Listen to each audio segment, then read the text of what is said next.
এই দুদিন মই ব্লগটো দিব পৰা নাই কাৰণ মোৰ এক্সাম আছিল কলেজৰ। মই আকৌ চেল্ফ ষ্টাডিটো মানে চেল্ফ ষ্টাডিটো নাই, মই এনেকুৱা হৈছে মই 2 ঘণ্টা চেল্ফ ষ্টাডি লৈছোঁ, কিন্তু মই 1 ঘণ্টা কমপ্লিট পঢ়িব পৰা নাই। নাজানো কিতাপখন দেখিলে কি হয়, মোৰ না পঢ়িব মন যায় না কিবা কৰিব মন যায়, একদম কিতাপখন দেখিলে একদম পঢ়িব মন যায়। কিয় মোৰ লগত তেনেকুৱা নাজানো। মই চেল্ফ ষ্টাডিটো তাৰ পৰা কাটি দিম যেন লাগি আছে। নাজানো মই একদম কিতাপখন সেইদিনাখনো মই যত্ন কৰিলোঁ, একদম 1 ঘণ্টাও কমপ্লিট পঢ়িব নোৱাৰিলোঁ। জানো কিয় মোৰ লগত তেনেকুৱা হয়। কিতাপখন দেখিলে মানে এনেকুৱা লাগে কি কিতাপ পঢ়িলে কি মানুহ একে ডাঙৰ মানুহ হ'ব নেকি? নাই, কিতাপ নপঢ়িলেতো মানুহ কি হয় সেইটো বহুত কি বোলে মুখতে ঘৃণা হৈছে। বহুত ডাঙৰ মানুহটো থৰি না কিতাপ পঢ়িবলৈ ডাঙৰ হৈছে, যেনেকৈ এলন মাস্ক, বিল গেটছ, থৰি না ইমান পাছ কৰিবলৈ ইমান ডাঙৰ মানুহ হৈছে। কি ঠিক মোৰ তাৰ ভিতৰত এটা হ'ব। নাই, মই ভাবিছোঁ চেল্ফ ষ্টাডিটো আঁতৰ কৰিম। নাই, এইটো মোৰ দ্বাৰা নহ'ব। চেল্ফ ষ্টাডিটো বাদ দি বাকীখিনি ষ্টাৰ্ট দিম আৰু।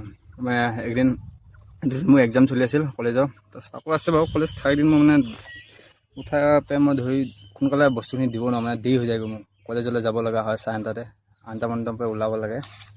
সেইবাবে মই কালিৰ পৰা আকৌ ৰিল দিম, ৰিল আহিছে দি দিম আৰু ভিডিঅ' শ্বৰ্ট ভিডিঅ'। আজিলৈ ইমানে, দিয়ক ৰখক।